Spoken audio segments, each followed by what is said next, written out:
Welcome to the third episode in our recurring series of two guest podcasts. This episode is all about games. Join us as we follow ideas from the far-out what-if world of MSR's gaming research to the far-reaching here's what world of Microsoft's Xbox gaming franchise, and see from the perspectives of both a research executive and a gaming executive how ideas collide, worlds come together, and everybody has fun. You're listening to the Microsoft Research Podcast, a show that brings you closer to the cutting edge of technology research and the scientists behind it. I'm your host, Gretchen Huizinga. Dr. Chris Bishop is a Microsoft Technical Fellow and Director of MSR Cambridge, where he oversees an impressive portfolio of research, including machine learning, AI, healthcare, and gaming. Phil Spencer is the Executive Vice President of Gaming at Microsoft, where he oversees everything from the design of the next Xbox console to the creation and release of blockbuster properties like Halo, Gears of War, and Forza Motorsport. These two powerhouse executives are pushing the boundaries of creativity, technical innovation, and fun across the spectrum of gaming genres and devices for nearly 2 billion gamers around the world. On today's podcast, Chris and Phil discuss their respective roles in Microsoft's gaming ecosystem, revealing a sort of enrichment pipeline that flows all the way from researcher to developer to gamer.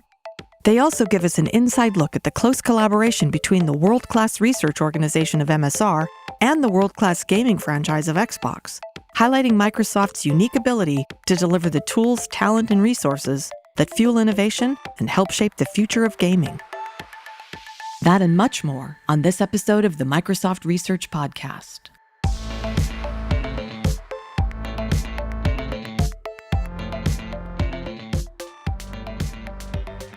So we have a dynamic duo in the booth today for a special two-guest episode of the Microsoft Research Podcast.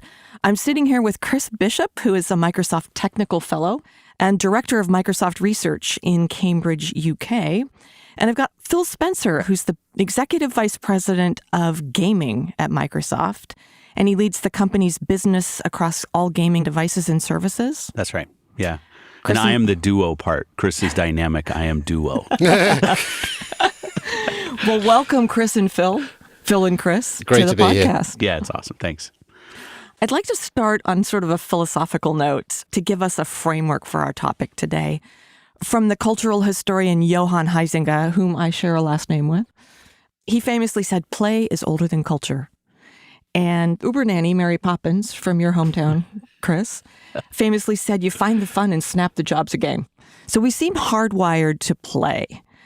From each of your perspectives, what's so important about games or play that a company like Microsoft would invest so much, both in research and product teams, in this area? Chris, maybe you could start us out. Sure. From a research point of view, games offer an amazing environment in which to develop new machine learning algorithms and techniques. And of course, we hope in due course those new algorithms will feed back not only into gaming, but into many other domains. But beyond the sort of the very technical machine learning techniques themselves, there's also the fact that gaming is an environment in which we can explore the relationship between AI and people and see how that can work in partnership. So it's a very rich environment in which to drive new research ideas. Phil, what about you? I think adding on that, what I would say is, as you said, we look at play as an innate human need. It's something that we all do. Microsoft's mission statement of empower every person not only is what we build, but actually finding audience for the things that we build. So to me, the nice thing about gaming is it is so pervasive. People play on any device. You know, give me 5 minutes and a piece of paper and I'll get bored and start playing tic-tac-toe with myself or something. And I think as we look at the application to empower everybody, finding human uses of technology that really can reach anybody, regardless of demographic, regardless of where you live, regardless of socioeconomic situation, I just think really opens up the opportunity for us as a company. Yeah. I have to ask at the outset, what's your personal relationship to gaming and why are you interested in this area personally? I think, my all-time greatest gaming experience was actually playing a fantastic game called Portal with my sons and really discovering that amazing social connection that it brings. It's a very collaborative game, puzzle solving together, and just a great father-son experience. Of course, that said, they're a little bit more experienced than me with the Xbox controllers. So they're kind of about 3 orders of magnitude faster than me, but it was still good fun. They have an unfair advantage. language. It's They're kind true. of native. I mean, for me, I teasingly say that I think it's the only job that Satya would hire me for at the company. I don't think I'm kind of equipped to do anything else. But I think Chris hit right on it. Some of my best experiences with my family have been around play. I have 2 daughters. Some of my best friendships have been around this opportunity. I started playing with my father. He was an engineer, brought a PC home. And when I look out there today, there are so many forces in our lives that try to create division between people, the othering of people. You're a this, I'm a that. And this is an art form in gaming that has a natural capability to bring people together in a cooperative social way to either win the round, to compete in a nice way with each other. And I just love that. I love that I can work in a space that has this ability to bring people together. And it's the thing that drives me kind of personally in this space. Chris, you were on the podcast earlier this year, and we didn't talk much about gaming. Turns out you're overseeing some pretty cool research in gaming applications, which we'll talk about in a minute. But first, tell us why gaming is a sweet spot for the Cambridge lab and what your vision is with gaming technology research. That's a great question. I mean, the Cambridge Lab has been around for more than 20 years. And throughout that time, we've been very fortunate in having incredibly close collaboration with Xbox. And that's led to a number of pieces of technology actually getting out there into the real world. And, one of the factors, I think, is just that we have a lot of enthusiastic gamers in the lab. And, in research, part of what we're supposed to do is to come up with new ideas. We're not directed. We're supposed to be kind of spontaneous and think a little bit out of the box. And so people naturally combine their passions. They're excited about technology like machine learning and many others, and they're excited about games, and they want to bring those two together. So I think that's been one of the factors for sure. We're really, I think, uniquely placed in having this great research strength, but also being really the only company in that space with a gaming division. And so it's just kind of an unfair advantage we have, and it'd be crazy not to take full advantage of it. Phil, you have a classic version of the mailroom to boardroom story here at Microsoft. You started as an intern and now you're the EVP of gaming. Tell us how you've seen the company's position in gaming evolve over the years and give us your vision as to where you see it going in the future. Yeah, I started at Microsoft in 1988 as a programming intern from the University of Washington. Go Dogs. Go Dogs. And it was interesting, like many things that Microsoft started that were new to us back in the day. Some of it was driven out of a paranoia of what competitors might be doing. I mean, Xbox was really born out of this fear that somebody else was going to create a family room PC, that if we should lean in and we should go do that as a company. The thing I love about where we are in gaming today, we sit on the senior leadership team, Satya's senior leadership team, or one of the key pillars of the company, is let's aspire to. How do we show empathy? How do we empower? How do we use Microsoft as a platform for us and the things that we want to do? And I love that drive as a company. And I just think we've made it through the, oh no, somebody else might do it, to the thinking about what we might be able to do and us aspiring on our own. I'd say the partnership with Chris's team and Microsoft Research has been so critical to that. And it's been nice to see how the company's rallying around the interests that Microsoft All Up has in the gaming category. What's fascinating is I've got a classic research person here and a classic product person. And I don't know if it's a historic or traditional separation of streams, as it were, don't cross the streams. Yeah. But research and product have tended to stay in their lanes. That said, I think there's actually quite a lot of collaboration going on that people maybe don't know about, and it seems to be gaining traction now. So do you see a sort of enhanced momentum between the academic and the industry teams? And if so, why do you think that is? Chris, maybe you could start. I think there's always been great collaboration, actually, even if it hasn't always been so visible. But I think there is a sense of sort of more collaboration than ever. And I think partly it's just the sort of the pace of innovation. And I think there's also more excitement in research, particularly these days, around seeing the fruits of that research really impact the real world. And, one of the great privileges of being at Microsoft is you can do great research, and then you can get that research out to hundreds of millions of people. And that's very tough to do that in a university environment, for example. And so I think, more than ever, there's a real enthusiasm about very close collaboration. Yeah. How about you, Phil, from the product perspective? What's important about collaborating with these guys? Well, we probably don't talk about it publicly enough, but Chris's team is our secret ingredient. When we look at the competition in our space in gaming, the decade plus that we have working together with Microsoft Research and the Xbox team and gaming around making it more fun, making it easier to find people that you're going to have fun with, safety and security online, something we're focusing a lot on right now. I just think it's so critical to get people who have a sole focus like the MSR teams do on these categories, present a problem in areas where we're not actually sure what the solution might be or even what it might entail, and to kind of check in every so often and see the progress that they can make. I'm really both in awe of the team and the capability that Chris has and the impact that they have on the business that we're trying to drive. Well, let's talk about some of the specific examples of what happens when research and product come together. I've had some pretty cool folks on this podcast, and they've brought some pretty cool research to the gaming world. Lennon Ravindranath Sivalingam has talked with me about Hype Zone, and Nikun Raghavanshi has just been in the booth to talk about Triton. And I encourage our listeners to hit up those podcasts because it's a deeper dive on the research. But Phil, for a second, from the product perspective, talk about how things like Hype Zone and Triton are impacting your world. Yeah, Hype Zone, I think, is a great example to center on. We have a streaming service called Mixer. There are hundreds of millions of people now who watch video games getting played. And I know to some that might seem strange. I kind of go back to the birth of like ESPN, where you were going to have a television channel that only had highlights of sports, and like, that'll never work. Things like Twitch, things like Mixer are examples of this for the next generation of people coming up, where it is their sports center. It's the place they go, the personalities they follow.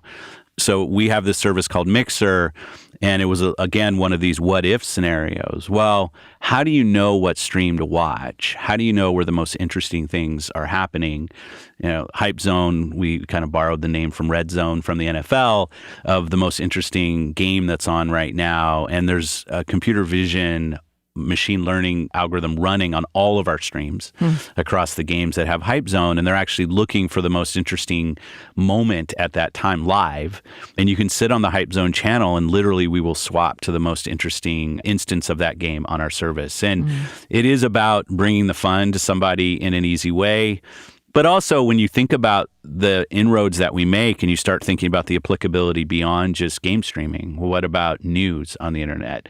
Do I follow one news service, or do I have something that knows what I like and is able to watch all the streams and bring those to me if it's recommendations on something like YouTube or something? I think there's a lot of applicability for this kind of tech, which in so many areas in the things that we invest in gaming is great. I think we're always looking at how it applies to gaming, but then also how it applies to the planet. Chris, how is it that you sort of think ahead of the curve, as it were, before it hits product? What kind of research paths you'll follow? Because this could have fruit and this doesn't. It's got to be difficult. It's a great question, because research is sort of this combinatorically infinite space of possibility, and the question is, where should you look? And I often say to researchers, the biggest part of their job is figuring out what research to do, and then the rest is kind of doing it. Is almost not the easy part, but doing the right thing at the right time, not going after something that's so impossible or so far out it won't ever be real, but also just steering clear of kind of the incremental stuff, trying to do the thing which kind of sounds impossible, and a couple of years later you actually land it. That's sort of the sweet spot, that stimulation of brainstorming about the impossible and getting ideas and then thinking, well, hey, maybe that isn't so impossible. Now I've got the kind of an idea, I could have a go at that or something like that. That's actually very stimulating for researchers in terms of thinking about what they should be working on next.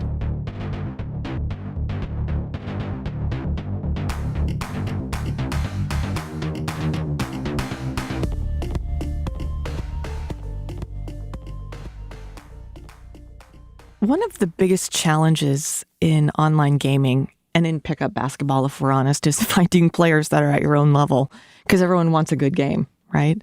And apparently algorithms can help us find similar players. Talk about this new skills ranking system called TrueSkill. Yeah. Phil, what is it and where is it being used and how's it working out? So I'm going to expand that a little bit, because I think the fundamental issue that you talk about really in any activity is, how do I find the group of people that I'm going to feel most comfortable with and have the most fun, or even achieve the most if it's something that's more work related. TrueSkill for us in the pure gaming space is like having the AI analyze how somebody plays and what their capability is. And then when you go in to play another game and you say, I want to have a good game, I want to play against people that I'm fairly evenly matched with, we're able to use our understanding of your capability and put you in a match with similar skilled people. But at the same time, it's not just the skill of the player. It's what about what language these people use when they play. Are they aggressive players? Are they not aggressive players? There's hours of the day, even something as simple as that I want to play and I don't want to play. True skill starts with your capability and builds from that. But the layering on top of this, of the social dynamics that happen online that aren't just about the skill someone has. But also when I'm there, I feel like this is an environment where I can show up as my true self. I can be most authentic and have a good time at the same time. And when I think about that applies in so many places in our world today, right? It's the social interactions that we have on so many of these social networks and other things. I think the work that we're doing together in that space is awesome. And I think there's just so much opportunity there. Chris, could you add to that from the research perspective? Because he's talking about AI algorithms that are watching me play. Sure. It's a super interesting piece of technology, true skill, because, a lot of the work we do in machine learning uses techniques like neural nets and deep learning, and they're very sort of data hungry and they're amazingly powerful techniques. But true skill is a really interesting showcase of a different approach to machine learning called model-based machine learning or probabilistic modeling. And really the secret there is instead of having this big sort of black box that you train up with lots of data, instead you actually describe the process by which the data comes into being. You say, well, here's one person, they play against another person, and there's a game outcome, and that's the data we observe. And then you run some, complicated code corresponding some beautiful maths called Bayes' theorem. And it takes all the information you have about players and their skills, and it absorbs the new information of the game outcome and then kind of updates this skill evaluation. And it's all done in a way that takes into account uncertainty. So probability is sort of at the heart of all of this. And, it's just one of the first really large-scale applications of this kind of machine learning. It went out first in Halo. It's now part of Gears of War 4. And we're now thinking about how we make this very generic so it can apply to a really broad range of games. Well, Chris, aside from gaming, other researchers that you're working with are bringing gaming technology to healthcare. And two more guests on the podcast, Cecily Morrison, spearheaded Project Torino, which makes a programming language for children with visual disabilities. And Haiyan Zheng was recently on talking about several projects, including Physio, which makes a video game out of laborious cystic fibrosis breathing exercises for kids. Talk about the vision behind the research that crosses these borders. This is such an exciting area. I think we're really just scratching the surface. Projects like, you mentioned the product, we call it Torino internally, but now we've done a royalty-free license to an organization that's going to produce this as Code Jumper. It's just a beautiful idea of allowing initially kids who are blind or partially sighted to learn to code by having effectively each line of code is represented as this very tactile plastic object that you connect to other plastic objects using wires, and then you press a button and the code gets executed. Wow. But actually the really nice thing about this is that it turns out to be a great way for kids who have full vision also to learn to code, and it's very inclusive because the blind kids and the sighted kids can get together and work together collaboratively to design code and change code and so on. I'm just really excited that's out there in the world now. Yeah. And what about Physio? When Haiyan was on the podcast, I was like, that's incredible. How did that find its way into research? It's sometimes really hard to kind of trace the sort of ancestry of these ideas. Research is if only you could. If only you could, yeah. Research, think of it a building, you kind of put coffee in one end and sort of ideas come out the other, and there's this mysterious sort of organic process that happens in between. I love that visualization. Yeah, right. Pour coffee in one side, innovation comes out the other. Chris's tricks right there. It is actually the fuel for creativity. Absolutely. Yeah, when both coffee machines break, it's a major, I have innovation stops. The lab director has to rush down and fix the coffee machines, otherwise. That's the most critical person in the team. Man. The guy who can fix the coffee machine. Well, along those lines, Phil, millions of people saw and were deeply moved by Microsoft's powerful Super Bowl ad this year about making gaming accessible for everyone. The tagline, "When everyone plays, we all win," is perfect because it's true. Disabilities don't reduce our desire to play. So tell us the story behind the new adaptive controller for gamers with disabilities, because this is another area of your oversight, which is the hardware that people use to play. Yeah, I love the story of the adaptive controller, not just because of the product that we were able to build, but really the team that started this. started as a hackathon project inside of Microsoft, of people coming together on their own time, not all from the gaming organization. Again, similar, taking well, what if we tried to help in this space? There have been a lot of third parties that had done some form of accessible controllers. Prices were very high. There were no standards. So we took the approach, if we could create a piece of hardware, basically sell it at what it costs to build, make it accessible to any other platform. So it's out there for Windows, it's out there for Xbox. We've sent it to every other competing gaming platform saying, hey, here's a base to go use. But the team, after the hackathon project, did this in the evenings, got it to a point where they brought it to our game leadership team. We looked at the product. We weren't sure how we were going to be able to fund it. How do you market that? What is it going to mean when it comes out? When you start that journey with that community, it's not a one-step journey. So if we're in this, we're in it for the long run. It's not a PR beat for us, it's a product beat. And then it was really nice in the holidays to see, one, when it first shipped in September, how the gaming community worked through some of the agencies that really helped us with testing and feedback to put it out. And then there was a Microsoft ad that they put out with Owen, who's the star of the ad, great kid. And you just see him light up. But I will say, you talked about when everyone plays, we all win. The moment that gets to me the most, and I hear this so many times, is when Owen's dad is talking about Owen playing video games.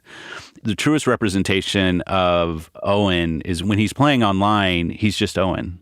He's not in a chair. He can decide how and when he wants to share who he is, because to everybody else, he's a good gamer.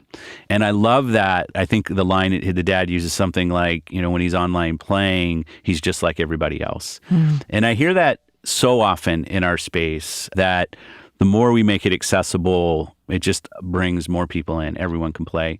And something Chris hit on, which I also think is really important for us on the product side to think about, almost every instance where we've approached making our products more accessible, whether it's to sight, hearing impaired people, we make the product better for everybody. Yes. It's actually not an either or decision. So that it doesn't surprise me at all that programming techniques that we would put in place for somebody who's sight challenged becomes accessible to other people. We've seen that. We've seen that in our text-to-speech work that we've done on console. And it's such a truism we have to believe that when you make things easier for somebody, you literally make it easier for everybody. Yeah. And in fact, Cecily was talking quite extensively about the fact that you can have situational disabilities. You may have two arms, but you're holding a baby and doing something with your phone. You're suddenly a one-arm phone user. Yeah. And things like that. The curb cut for wheelchairs is also good for cyclists, and it goes way broader. That's right. It's just expanding the aperture of how you're thinking. And you can't always do that because your own situation doesn't always give you the life experience.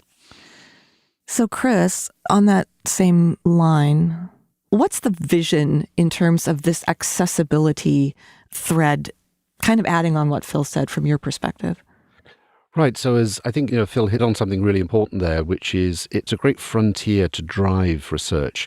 Take to the next level. How are we going to get technologies to help people in social situations? And of course, that's incredibly important if somebody is blind. So it's harder to get all the social cues, eye contact and that sort of thing.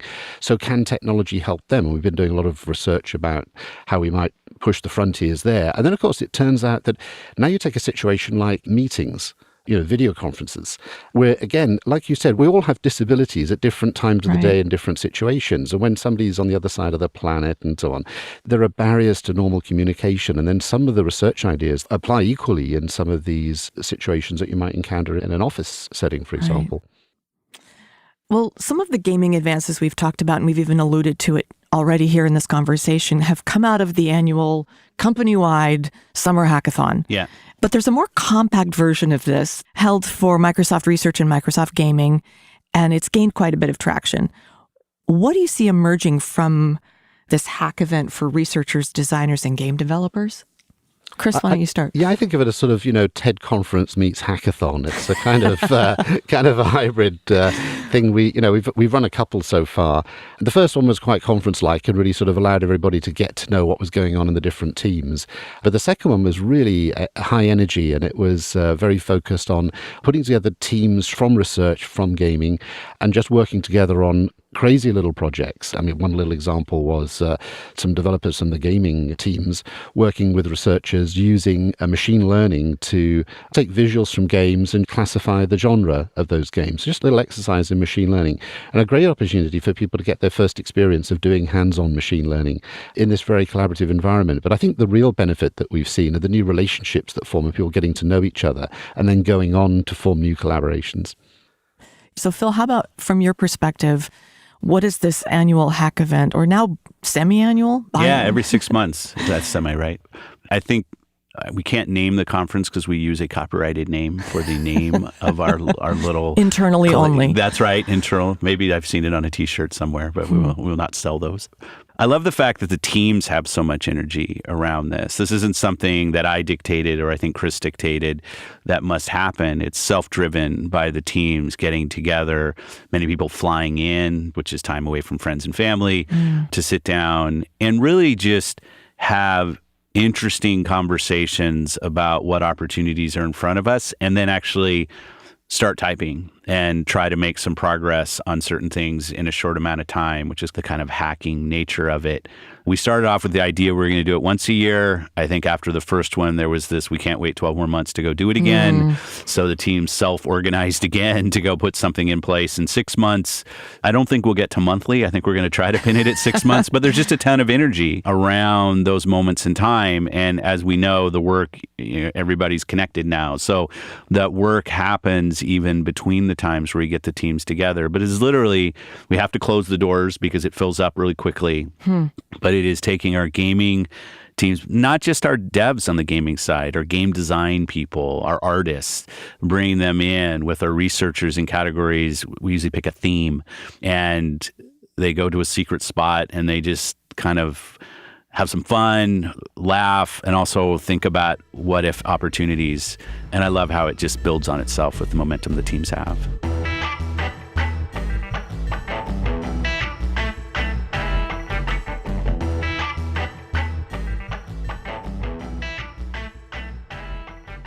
Chris, another researcher at Cambridge, Katja Hoffman, who was also a guest, has been spearheading some AI research on a platform called Project Malmo, which is based on the wildly popular game Minecraft, which you, Phil, I think brought into the Microsoft fold. That's right. And it uses reinforcement learning to train agents. So how's this platform enhancing the gaming experience now, and how might it advance general human-AI collaboration in the future?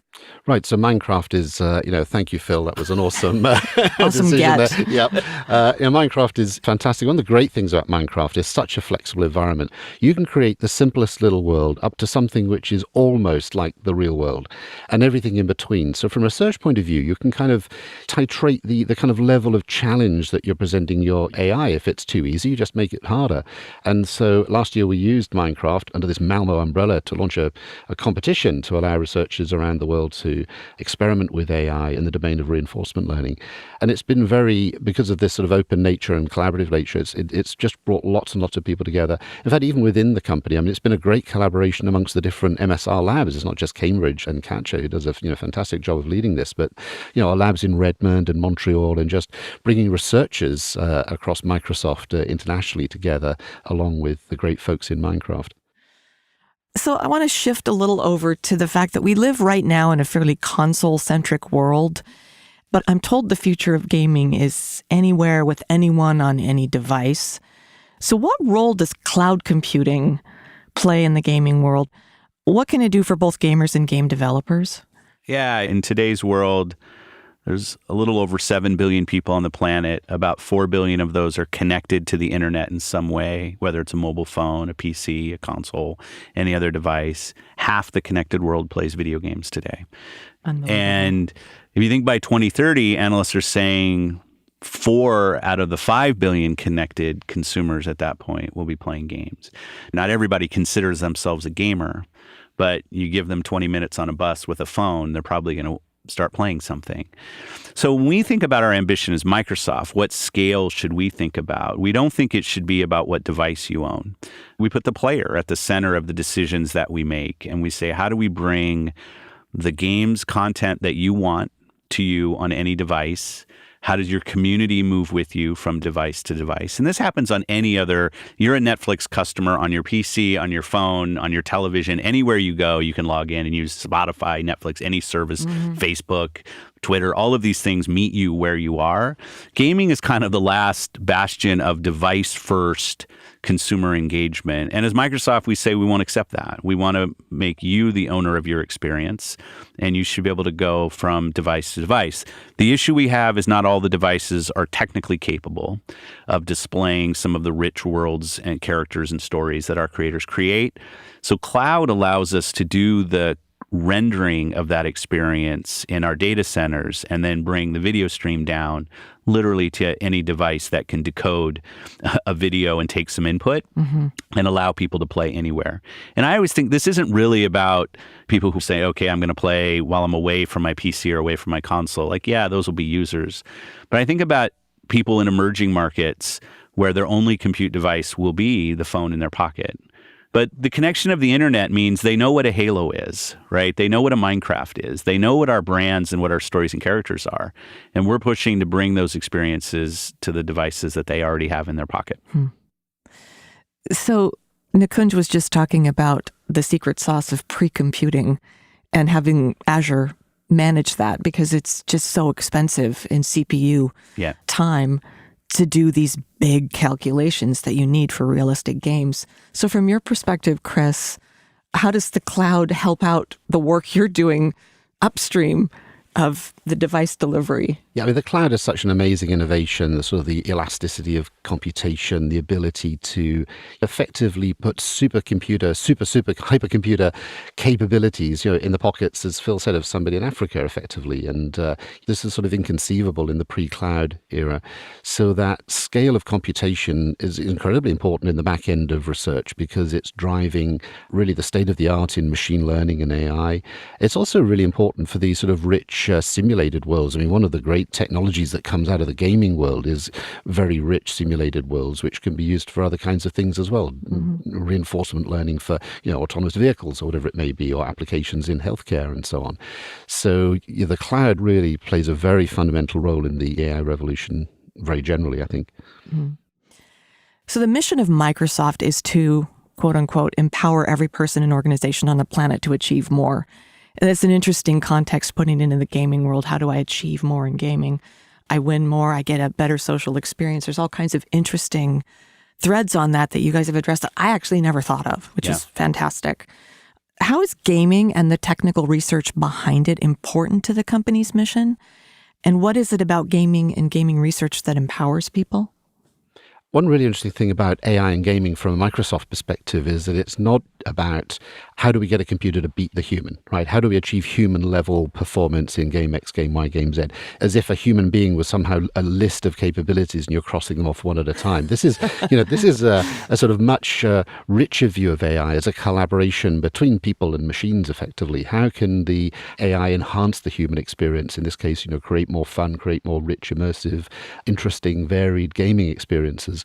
So in terms of empowering people, it's really part of that AI narrative of the complementarity between AI and people. And it's true today, and I think it'll be true for a very long time to come, that the capabilities of the machine and the capabilities of people will be different and they'll be complementary. And they come together in this very nice synthesis in the world of gaming. Phil, talk to us about your side. I really think about the word empower and what does that mean to a person. And I don't think it's Microsoft's job to define what empower means. I think about our work in the gaming space. It can be messy at times, like the world can be messy. There's violence. There's people who play too often. There's the monetization, how that works. One of the easy things that we could do as a company is lean back and say, okay, it's too messy. We don't want to play in that space. But then when I look at our mission statement of empowering every person's also going to be a little messy every once in a while. And I love that we learn and get the feedback through the activity of being relevant in a space where people are gravitating. I think how many kids on the planet, their first compute experience is picking up mom or dad's iPad and playing Minecraft. Right. And what responsibility do we have as the curators of Minecraft in that loop with somebody, the social interactions that they're going to have when somebody comes into their world. What should that feel like? How does a 5-year-old feel empowered in that situation? And what do we teach both ourselves and the people in that environment at those influential times that will permeate how people work, how they interact with each other in different social environments, whether it's physical or digital? I love the opportunity to empower. And I just think the gaming space gives us this opportunity to empower people to achieve more. And maybe the achieve is kind of satisfaction and fun, but also to tackle some of the issues that are out there that are Microsoft scale opportunities. And the interaction right now between the company's values and principles in this space and what we want to stand for in the gaming space, I don't think have ever been stronger. And I think it's just an amazing opportunity for us. So I ask all the guests that come into this booth some version of the question, what keeps you up at night? So what should we be thinking about in the worlds that you are responsible for creating and shipping? What keeps you up at night? I'm a go to bed at 10 person. I get to bed. I'm not a high stress person. I just don't work that way. But I like the question. And when I think about as the head of gaming at Microsoft, there are two sides to anything that you do. What content should we approve? What activities on the platform are safe for others? How long should somebody play? Who gets to control that? How they spend? As I said earlier, I want to be part of that conversation, not outside of it. If we decided that we wouldn't want to do gaming anymore, gaming's not going away. So the thing that motivates me is I'd rather be at the table and part of the conversation than just sitting back and pointing at it. Because as we started at the beginning of all this, play is an innate human need. People are going to play. And I think we have a unique opportunity to be part of that. And part of that means dealing with the hard issues, the sticky issues, and the things that maybe keep us up at night sometimes. But I'd rather be relevant in that conversation and part of it and bring a Microsoft point of view than outside of it, just pointing at it as something that's too hard for us. I won't accept that. Chris, what do you think? Well, what keeps you up at night? I'm what you call a technology optimist, right? I really believe in the amazing power of technology to do all kinds of great things in the world. And in particular with technologies like AI and really machine learning, they're ubiquitous. They'll be used in many, many different places. But when you have a very powerful general technology, as we know, there are ways that it could be, deliberately misused, but also there are just ways in which you could accidentally kind of get it wrong. And we've even seen in the, the early phases of this revolution, situations, not so much in gaming, but areas where people, very well-intentioned people, have hit some little bumps in the road, perhaps around biases and just unintended consequences of learning from data. But I think the good news here is that we, particularly Microsoft as a company, but I think we as a community are very much on the front foot. We're recognizing that there are these obstacles, these challenges, and in many cases they actually become research problems, and they're very actively being researched. So again, I think once we recognize that, we can be on the front foot and really try to avoid most of those. Well, this has been a fascinating conversation, and it's not quite over yet because I have one more question, but I want to thank you guys both for this eye-opening Venn diagram overlap descriptions of this world. So here's your chance to talk to would-be researchers and developers who are also gaming enthusiasts out there. I love this quote from Satya. He says, "We don't want to be the cool company in the tech sector. We want to be the company that makes other people cool." I don't know if he actually said that, but if he didn't, he should have. What's on the horizon for the future of gaming, and why is Microsoft a good place for the cool kids to be? So I actually think of three things here that I'd just love to see come out of this. I mean, the first one is seeing this amazing collaboration really driving the frontiers of AI. And we're seeing this already, new algorithms, new techniques for machine learning being driven by the challenges that arise in the world of gaming.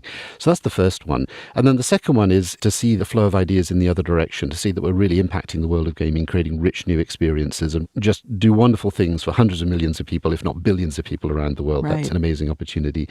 And then even the third one is even more ambitious, to see this amazing collaboration lead to things that spill over and spin out into other fields. And the healthcare one is a particularly exciting one. So, really quite ambitious. Phil, how about you? Yeah, I think that maybe we can be the cool kids and make others cool at the same time. But the opportunity to put our customer, whether the customer is a developer or the people using our products, at the center is really what I hear from Satya. It's not about our gratification in the work that we do. It's what impact does that have on others? I think that is such a pivot for us. Microsoft for a long time has been centered on what we do and maybe how we do it. Now we're getting more and more focused on why we do what we do. But I love that transformation that I've seen inside the company. And I think so much of the work that's going on right now just has application that we see today, but also application that we don't see tomorrow.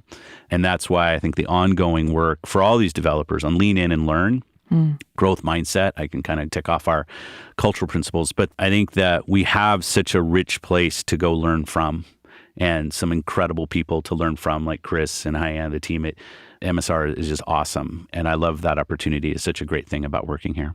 And it's just a great chance to say a huge thank you to Phil and your amazing team. And it's been a fantastic collaboration. I really just love to see this carry on for many years to come. Great. Thanks, Chris. And as it turns out, cool is not a zero-sum game. We can be cool. You can be cool. We can all be cool. That's right. And cool you guys are really cool. So thanks to both of you, Chris and Phil, for making time to share your insights on the podcast today. Great to have you both here in person. Thanks for the questions.